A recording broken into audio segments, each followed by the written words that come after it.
오늘도 우리 주님 예수 그리스도의 이름으로 여러분 한 분 한 분을 축복합니다. 아멘. 성도들에게 가장 좋아하는 성경 구절 하나 말씀해 보세요. 이렇게 말하면 아마도 10손가락 안에는 들어가는 한 구절이 있을 것 같습니다. 욥기 8장 7절 말씀이죠. 내 시작은 미약하였으나 내 나중은 창대하리라. 성도는 그런 은혜를 사모합니다. 주님, 오늘은 내가 미약합니다. 오늘은 내가 연약합니다. 오늘은 내가 건강하지도 못합니다. 오늘은 내 자녀들의 길도 많이 막혀 있습니다. 오늘은 미약합니다. 그러나 하나님은 오늘보다 내일을 더 낫게 하시는 내일의 하나님 아니겠습니까? 주님, 오늘은 내가 미약하지만 내일은 창대하게 하여 주옵소서. 이런 기도가 있잖아요. 그러니까 하나님의 사람들은 오늘은 조금 미약했다 할지라도 내일은 창대한 사람이 되면 얼마나 좋을까요? 실제로 성경에 보니까 그런 사람이 있더라고요. 창세기 26장 말씀 보게 되면 1절에 이런 말씀으로 시작합니다. 이삭이라는 사람의 이야기죠. 이삭에게 흉년이 찾아왔다. 흉년이 있었다. 흉년 이야기를 해요. 이삭에게 흉년이 찾아왔어요. 말 그대로 흉년이잖아요. 농사 지어도 별로 소득이 없고 또 하는 일마다 잘 안 되고 힘들고 괴로운 일 아니겠어요? 그런데 그 창세기 26장 12절 13절 이하에 보게 되면 그 말씀이 흉년으로 시작했던 이삭의 인생이 그렇게 말씀이 이어지는 것을 보게 됩니다.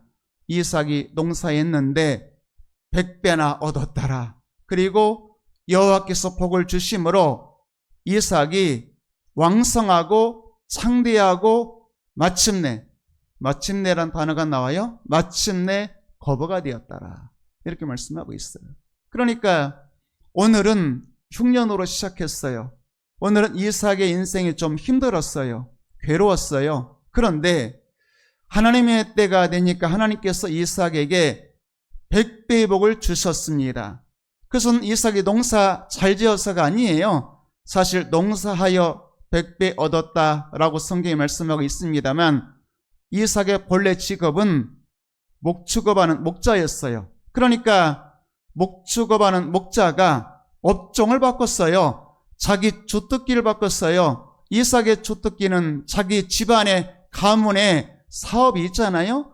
양치는 사업이었어요. 이삭의 아버지 아브람도 목자 아니었겠어요? 아버지 가업을 이어받았죠.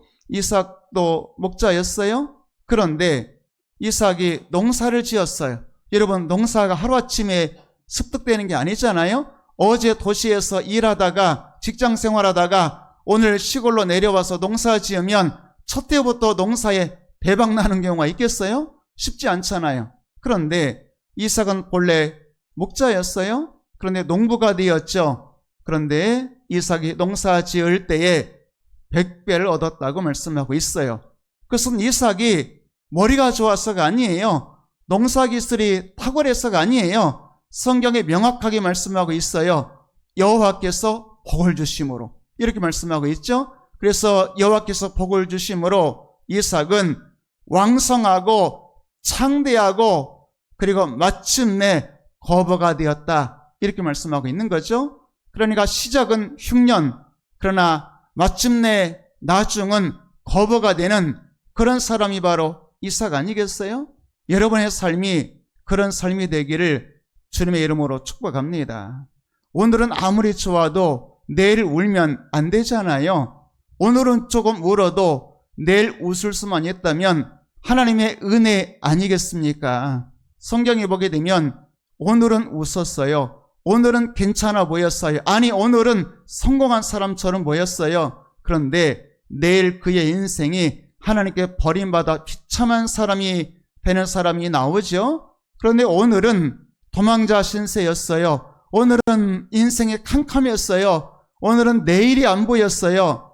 그런데 하나님의 때가 되니까 하나님께서 그를 찾아내시고 하나님이 그를 세우시고 하나님이 그를 높이시니까 한 나라의 왕이 된 사람이 있잖아요. 사도행전 13장 21, 2절 말씀 보게 되면 두 사람의 인생을 이렇게 강렬하게 대조해서 말합니다. 하나님이 사울을, 22절 말씀 볼까요? 하나님이 사울을 패하시고 하나님이 다윗을 왕으로 세우시고, 그러니까 성경에서 처음 사울이 소개될 때 보게 되면 처음 소개될 때 사울은 키도 크고 멋있고 다른 사람들보다 머리 하나 더 있고, 그러니까 외모도 출중하고 대단한 사람이었어요. 모든 사람들이 저 정도는 돼야 우리의 왕이 될 수 있겠지. 그래서 이스라엘의 첫 번째 왕이 된 사람이 바로 사울 아니겠어요? 그런데 사람에게는 인정받았고 처음 모습 보게 되면 사람들이 볼 때도 대단한 사람, 멋있는 사람, 능력 있는 사람 인정받았고 실제로 이스라엘 왕이 되었어요. 그런데 사람에게 인정받았다 할지라도 하나님께서 패하시니까, 하나님이 버리시니까 그의 인생은 비참한 인생이 되었다 그 말이죠. 출발이 아무리 좋았어도, 오늘 아무리 창대했어도 내일 미약한 자가 되면 그 사람은 실패한 인생 아니겠어요? 그런데 다윗은 오늘은 도망자였어요. 오늘은 갈 길 못 찾아 광야에서 방황하던 사람이었어요. 그런데 하나님이 다윗을 왕으로 세우시니까 왕이 되었다 그 말이죠. 여러분, 패하시고 세우시고 한 사람을 버리고 한 사람을 높이는 주권이 누구에게 있겠어요?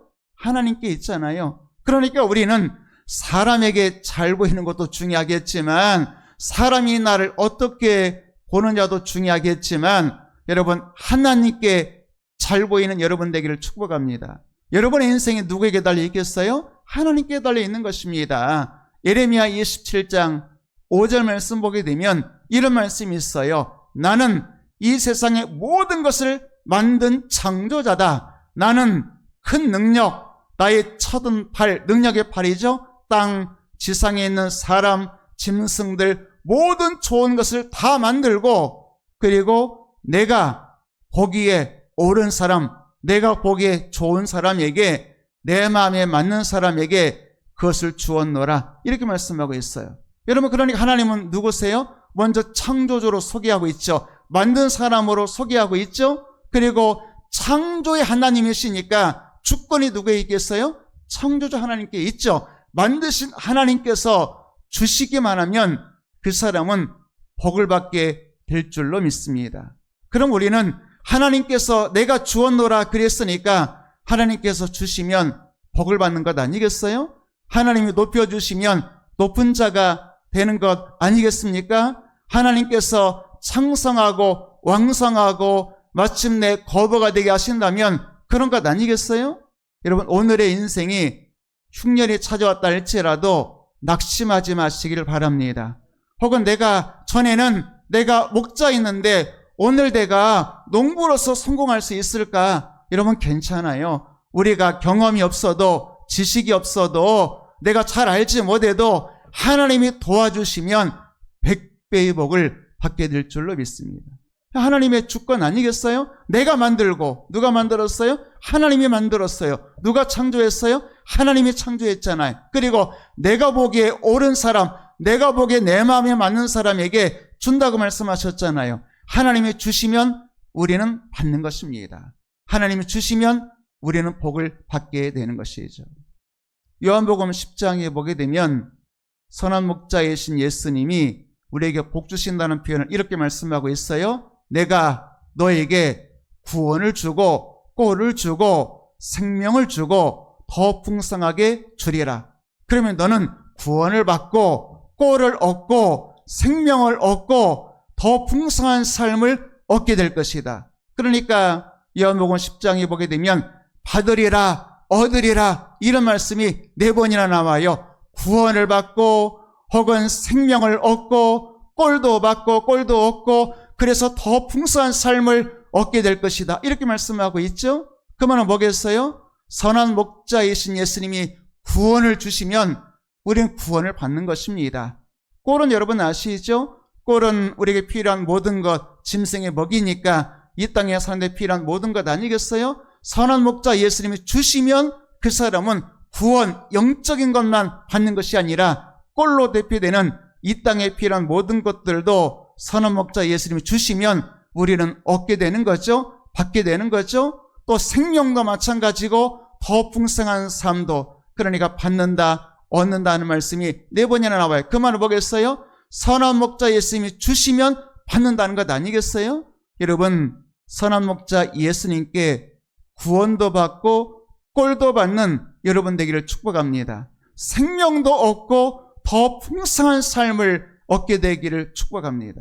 그러니까 하나님께서 말씀하셨잖아요. 내가 만들고 이 세상 모든 만물을 내가 만들고 내가 창조하고 내가 거기에 옳은 사람에게, 내 마음에 맞는 사람에게 내가 주었노라. 하나님이 주시면 복을 받게 된다, 그 말이죠. 여러분, 성경을 보게 되면 사울과 같이 오늘은 좋았어도 내일은 비참한 사람이 있어요. 그러나 다윗과 같이 오늘은 미약했지만 내일은 창대한 사람이 있어요. 욥도 마찬가지 아니겠어요? 오늘은 고난 중에 있지만 그러나 내일은 갑절의 복을 받아서 욥은 동방에서 가장 큰 사람이 되는 것 아니겠어요? 오늘 내 인생이 밑바닥에 있고 오늘 내 인생이 고난 가운데 있고 오늘 내 인생에 답이 없다 할지라도, 오늘은 내가 미약하다 할지라도 내일 하나님께서 나를 창대하게 하시고 높여주시면 반드시 여러분의 내일은 복된 인생이 될 줄로 믿습니다. 그런 것이 바로 나에게도 해당되겠고 또 우리의 자녀들도, 주님, 우리의 자녀들이 오늘은 미약하지만 내일은 창대하게 하여 주옵소서. 우리의 자녀들이 오늘은 흉년 가운데 있다 할지라도 내일은 여호와께 복을 받아 100배의 복을 받고 창대하고 왕성하고 마침내 거부가 되는 복이 임하게 하여 주옵소서. 그런 기도가 필요하지 않겠습니까? 그런 은혜가 여러분과 여러분의 자녀들과 여러분의 가정에 있게 되기를 주의 이름으로 축복합니다. 오늘 성경을 보게 되면 그런 말씀을 드리고 싶어요. 한 사람의 인생은 계속 내리막길, 혹은 또 한 사람의 인생은 계속 올라가는, 그런데 그것이 단순히 한 부모에게만 그런 일이 아니고, 그러니까 부모가 내려가니까 그의 자녀들도 내려가고 부모가 올라가니까 그의 자녀들도 올라가는 두 가문이라고 말할 수도 있겠고, 두 가정을 교차해서 한번 소개해 보려고 합니다. 11절과 12절 말씀 보도록 할까요? 11절 말씀 보게 되면 먼저 엘가나라는 사람이 있었어요. 이 사람의 아내 이름이 한나였죠. 그리고 엘가나와 한나의 아이 이름은 사무엘이라는 거 여러분 아시잖아요. 그러니까 한마디로 말하면 우리가 이제 1장에서 한나 이야기를 주로 한나의 기도, 한나의 노래, 이런 말씀 가지고 여러분들에게 말씀 나눴잖아요. 1장, 2장에서 한나의 기도, 기도가 변하여 한나의 기도가 변하여 한나의 노래가 되었다. 그리고 이제 2장 말씀 보게 되면 한나의 기도가 변하여 노래가 되는 것은 한나의 아들이 있었기 때문이다. 그런 말씀 아니겠어요? 그러니까 오늘 11절 말씀은 한나의 아들 이야기라고 말씀드려도 괜찮을 것 같아요. 그 아이는 한나의 아들이죠. 그러니까 사무엘을 말씀하는 것이죠. 여호와를 섬겼다, 이렇게 말씀하고 있죠. 아주 짧은 말씀이지만 한나의 아들 사무엘을 소개할 때 뭐라고 소개하냐면 여호와를 섬겼다, 이렇게 말씀하고 있죠. 여러분, 오늘 여러분의 자녀들이 오늘 한나의 아들처럼 혹은 사무엘처럼 여호와를 섬기는 여호와의 사람으로 하나님께 인정받게 되기를 주의 이름으로 축복합니다.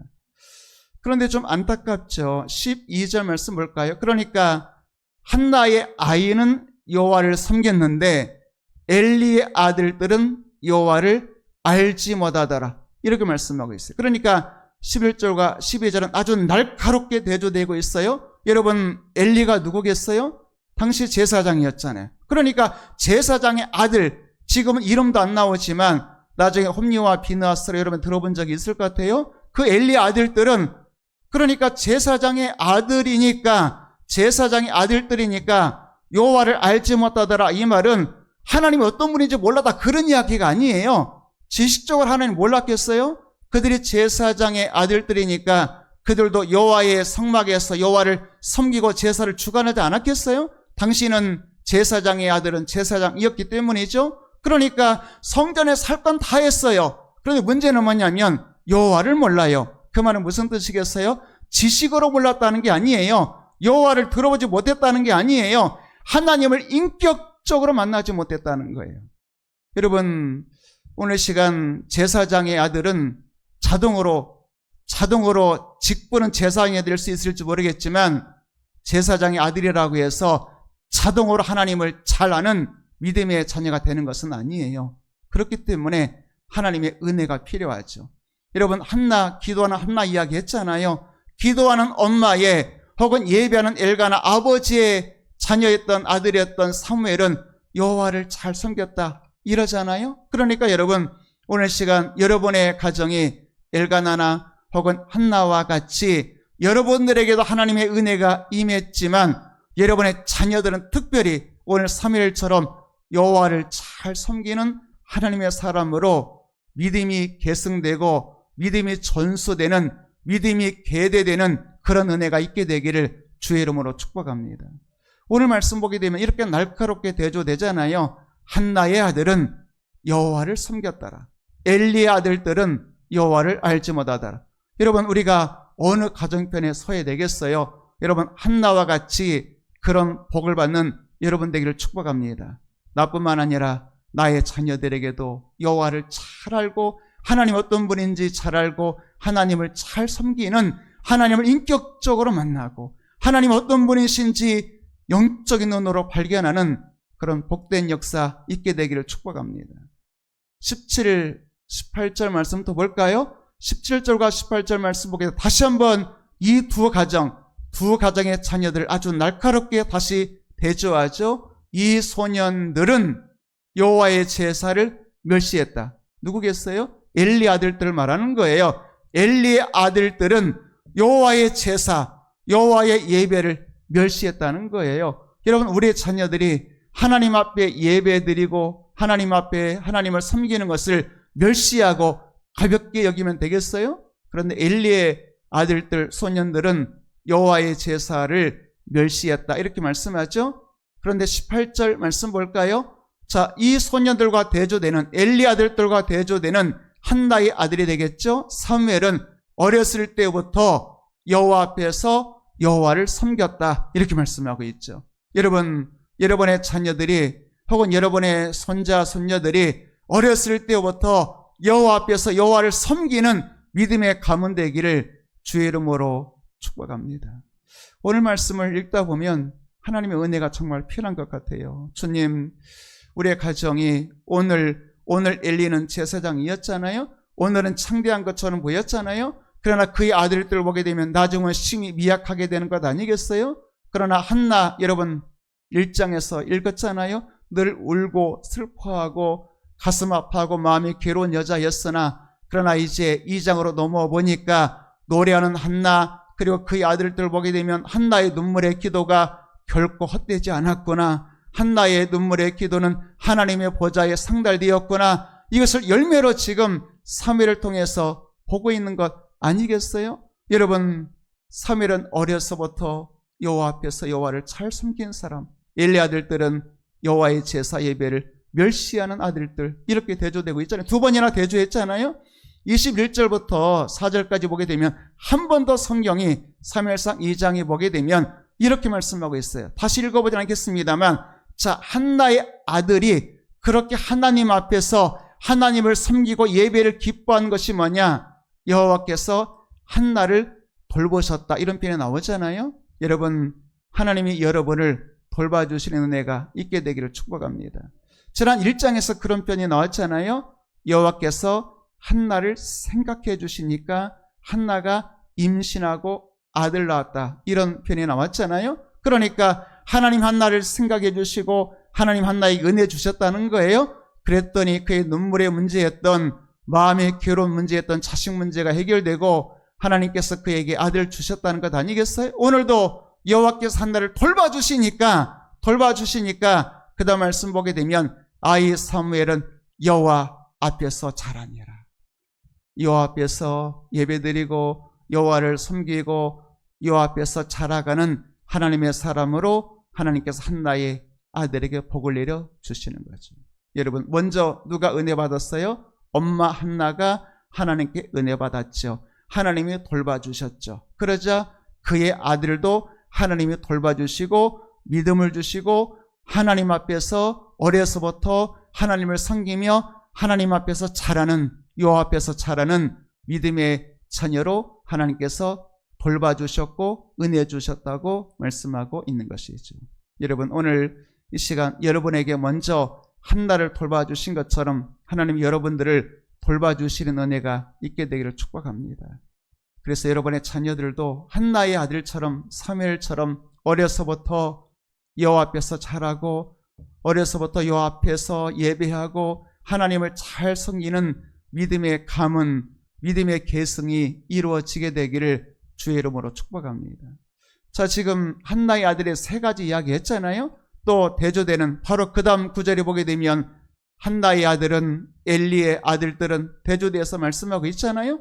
22절 말씀 볼까요? 한나의 아들은 여호와를 어려서부터 섬겼다 그런다면 엘리의 아들들은 회막문에서, 회막이라는 말은 주의 성막, 우리로 말하면 성전 아니겠어요? 성전에서 수종드는 여인들과 동침하였다. 그러면 얼마나 큰 죄악 가운데 있었는지를 알 수가 있잖아요. 그러니까 엘리의 아들들과 그리고 한나의 아들이 얼마나 날카롭게 대조되고 있는지 몰라요. 그런데 그 대조되는 한가운데 조금 어떤 우리가 답을 찾을 수 있다면 21절에서 하나님이 뭐라고 말씀하셨냐면 한나를 돌봐주셨기 때문이다. 그래서 그의 아들 사무엘이 하나님께 은혜받아 하나님을 잘 섬기는 믿음의 사람 되었다. 그런 이야기 아니겠어요? 그런데 자, 22절과 3절, 4절까지 보게 되면 이런 말씀이 있어요. 밑에 맨 마지막에 붉은 글씨로 듣고 이렇게 되어 있습니다만 붉은색 표시는 안 되어 있는 것 같아요. 그런데 뭐냐면 아버지 엘리가 자기 자식들에 대한 이야기를 들었다는 거예요. 성막에서, 회막에서 이런저런 일들을 들었다는 거예요. 23절 말씀 볼까요? 듣고 뭐라고 말했냐면 모든 백성에게서 내가 들었다. 지금 뭐하고 있는 거예요? 자꾸 소문을 듣고 있는 거예요. 백성들에게서 들었다. 그 말은 하나님 앞에서 내가 얼마나 나와 나의 자녀들이 잘못하고 있는지 하나님 앞에서 하나님이 두려운 것이 아니라 하나님이 나를 어떻게 보실지, 하나님이 나의 자녀를 어떻게 보실지가 문제가 아니라 세 번째 줄 보게 되면 이 모든 악행을, 이 모든 일을 모든 백성에게서 들었다. 그 말은 뭐예요? 엘리는 하나님이 무서운 거예요? 사람이 무서운 거예요? 백성이란 말은 사람이잖아요. 그러니까 엘리는 백성이 무서워요. 다시 말하면 사람이 무서워요. 여러분, 하나님이 무섭게 되기를 축복합니다. 사람 무서워할 게 없어요. 하나님 무서워하면 사람이 안 무서워요. 여러분, 하나님이 우리가 우리의 인생의 주관자 하나님이니까 무서워한다는 말은 공포란 의미가 아니라는 거 여러분 아시잖아요. 정말 사랑하기 때문에 하나님을 기쁘시게 하고 혹시 나 때문에 하나님 마음이 슬퍼하실까봐, 하나님 마음이 마음 아파하실까봐 마음이 조심스러운 그런 마음을 이야기하는 거잖아요. 자, 그렇게 듣노라. 24절까지 말씀 볼까요? 24절 말씀 보게 되면 소문이 좋지 않다. 들리는, 그러니까 22, 3, 4절에 세 번 나오는 단어가 뭐냐면 듣고 들린다, 들리는 소문이 좋지 않다. 그러니까 자식들에게 정확하게 하나님의 말씀으로 가르치지 못하고 그저 니네들에 대한 소문이 좀 내게 들리는데 안 좋은 소문이 들린다. 뭐 그런 정도로 이야기하고 끝나는 거예요. 여러분, 소문이 들린다 정도로 이야기할 것이 아니라 정확하게 하나님 앞에서 잘못된 것은 잘못된 것이고 하나님을 온전히 예배할 수 있도록 가르치는 부모 되어야 되지 않겠어요? 여러분, 오늘 말씀을 읽으면서 한편으로는 물론 한나의 이야기를 좀 했고 한나의 아들 이야기를 좀 했습니다만 또 엘리의 가정을 좀 생각해 보았잖아요. 마음이 아픈 부분이 있어요. 우리가 한나와 사무엘처럼 한나의 가정 되기를 늘 기도해야 되겠죠. 그러나 엘리와 그의 아들들 같은 우리의 가정 되지 않도록 더 많이 끼어서 기도해야 되지 않겠어요? 마음이 아픈 문제가 있을 수 있잖아요. 사실 이 말씀 보게 되면 사사기 2장 말씀이 생각이 납니다. 7절부터 11절까지 말씀 보게 되면 이런 말씀이 있어요. 그러니까 이렇게 표현해 보면 될 것 같아요. 1세대가 있고 2세대가 있어. 1세대 중심에는 여호수아가 있어요. 자, 그러니까 말씀 볼까요? 백성이 여호수아가 사는 날 동안, 그러니까 여호수아가 살아있는 동안에는 1세대잖아요. 그리고 여호수아 뒤에 생존한 장로들까지도 여호와께서 이스라엘을 위하여 행하신 모든 큰 일을 본 자들이 사는 날 동안에는 여호와를 잘 섬겼다, 이렇게 말씀하고 있죠. 왜 아니겠어요? 여기서 말씀한 1세대라고 말한다면 출애굽한 세대 아니겠어요? 출애굽하기 전에, 그러니까 광야에서 20세 이하를 기준해서 말한다면 그 사람들이 이제 가나안 땅에 들어간 이후의 일이니까 사사기는 요단강 건너서 가나안 땅 정복한, 다시 말하면 여리고성을 비롯해서 가나안 땅을 정복한 그때 이야기니까 그 가나안 땅에 들어간 사람들, 그러면 출애굽할 때 20세 이하들만 광야에서 살아남아서 가나안 땅에 들어간 것 아니겠어요? 자, 어쨌든 그 시대는 하나님께서 애굽에 10가지 재앙 내리시는 거 목격했잖아요. 그리고 하나님께서 바다를 가르시고 홍해를 가르시고 바다를 마른 땅같이, 여기서 말씀하는 그 시대 1세대 사람들은, 여호수아와 1세대 사람들은 그 홍해를 마른 땅같이 건넜잖아요. 얼마나 기가 막히고 신기하고 놀라운 일이겠어요? 또 광야에서 하나님께서 만나나 혹은 생수나 혹은 메추라기를 주시고 발이 부르트지 않게 해주시고 의복이 헤어지지 않게 해주시고 구름 기둥 불 기둥 인도해 주시고, 그리고 요단강 갈라주시고 여리고성을 무너뜨리시고 다 보았어요. 그것을 본 세대들은 여호와를 알고 여호와를 경외하고 여호와를 섬겼습니다. 문제는 뭐냐면 이 1세대에 하나님 만난 어마어마한 경험들, 1세대들이 체험한 어마어마한 하나님 체험과 경험들이, 문제는 2세대에게 전수돼야 되는 것 아니겠어요? 예를 들면 한나에서 사무엘로 전수돼야 되는 것 아니겠어요? 그런데 엘리에게서, 엘리 아들들에게로 신앙이 제대로 전수되지 않은 것처럼 2세대를 넘어가 보게 되면 슬픈 이야기가 나오게 되는 겁니다. 8절 이하에 볼까요? 8절 말씀 보게 되면 1세대가 조금씩 지나가죠. 여호수아가 이제 죽게 됩니다. 9절 말씀 볼까요? 여호수아가 죽고 장사 지냈어요. 10절 말씀 보겠습니다. 10절 말씀 보니까 여기에서 이렇게 말씀합니다. 그 세대의 사람도, 그러니까 1세대 여호수아 함께 했던 그 세대의 사람들도 다 죽어서 조상들에 돌아갔고, 그 후에 일어난, 우리가 그런 표현을 좀 사용하죠. 다음 세대라는 말 들어봤어요? 우리 성도님들이 또 장로님들이 기도하실 때마다 다음 세대를 살려주세요, 다음 세대를 불쌍히 여겨주세요, 다음 세대라는 표현 여러분 아시잖아요? 나의 다음 세대. 나의 다음 세대는 가정에서도 중요하잖아요. 여러분 부모가 잘 돼야 되겠지만 다음 세대가 더 잘 돼야 되는 것 아니겠어요? 여러분의 가정이, 여러분들도 하나님의 은혜가 임해되겠습니다만 여러분의 다음 세대가 더 잘 되는 은혜가 있게 되기를 축복합니다.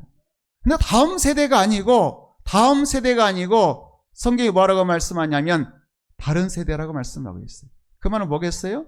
다음 세대가 아니야. 부모와는 다른 세대가 되어버렸어요. 부모의 세대는 1세대는 어땠어요? 여호와의 능력 행하심을 목격하고 신의 산에서 하나님의 말씀을 듣고 또 광야에서 이런저런 훈련과 연단도 받고, 그리고 가나안 땅을 기업으로 얻은 백성들은 하나님을 잘 섬겼어요. 그런데 그 다음 세대가 죽고, 그리고 바로 그 다음에 2세대 다음 세대가 내려오게 되었을 때에 성경의 다음 세대라고 표현하지 않고 1세대와는 다른 세대였다, 이렇게 말씀하고 있죠. 그 말은 뭐겠어요? 부모의 신앙이 자녀들에게 전수되지 않았다는 거예요. 부모의 신앙과는 다른 자녀들이 되었다는 거예요. 여러분 얼마나 슬픈 이야기예요. 여러분 이 말씀 보면서 오늘 이 시간 여러분의 가정의 자녀들이 주여 다음 세대가 되게 해주세요. 나의 신앙이 자녀들에게 그대로 전수되고 계승되는 다음 세대. 우리 교회도 마찬가지 아니겠어요? 우리 교회 지금 어르신들이 하나님을 잘 섬겼던 1세대 그 신앙이 여러분 다음 세대에게로 그대로 전수되어야 되는 것 아니겠어요? 그래야 우리 교회가 주님 오시는 그날까지 예배하는 교회 되는 것 아니겠어요? 여러분 여호수아처럼 1세대는 시간이 지나면 순서를 따라서 각자 여호수아처럼 하나님의 나라 가겠죠? 그러면 남은 그 다음 세대가 그 부모의 신앙을, 1세대의 신앙을 이어받아서 하나님을 예배하는 그런 계승된 교회가 소망 있는 교회 아니겠어요? 그런데 다른 세대가 되면 안 되잖아요. 여러분, 우리나라 이민족을 위해서도 기도가 필요하겠습니다. 우리나라 이민족, 우리 신앙의 1세대 혹은 선배들은 얼마나 하나님을 잘 섬겼어요.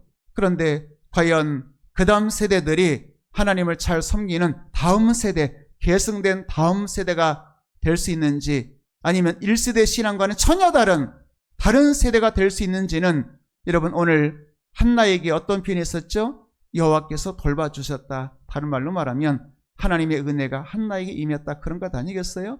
여러분, 한나에게 임한 은혜가 여러분과 여러분의 가정과 자녀들에게도 임하게 되기를 축복합니다.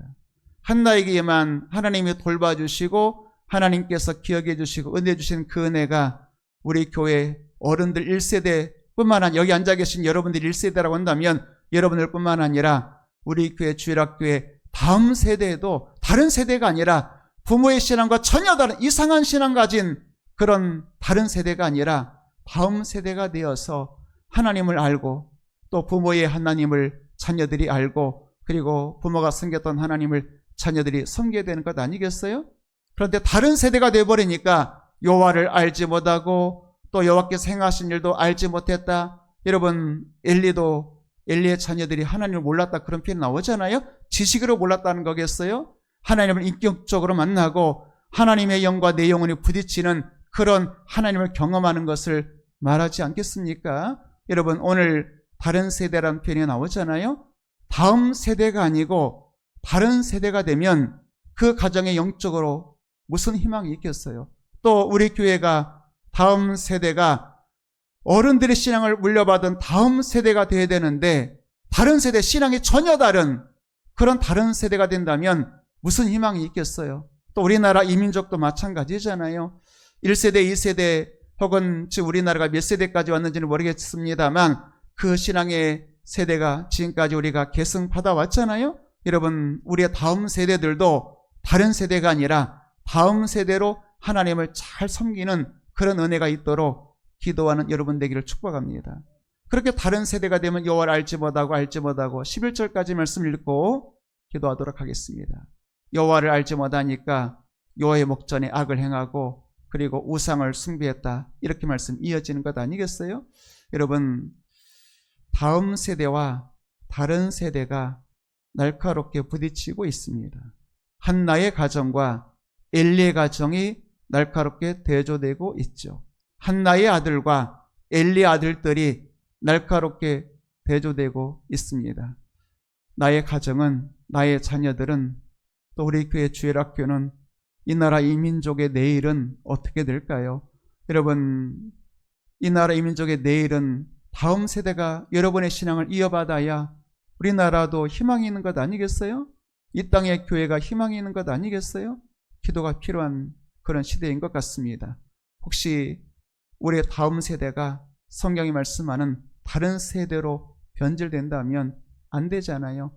여러분, 오늘 시간 저와 여러분들이 그런 은혜 달라고, 다음 세대로 계승되게 해달라고, 다른 세대 되어 내 신앙이 내 자녀의 대에 가서 변질되어서 다른 세대 되어버린다면 얼마나 슬픈 이야기예요. 여러분, 그런 가정이 되지 않냐고, 자녀들 되지 않냐고, 한나의 가정과 사무엘처럼 내 신앙이 그렇게 아름답게 전수될 수 있도록, 다음 세대가 될 수 있도록 기도하는 여러분 되기를 주님의 이름으로 축복합니다.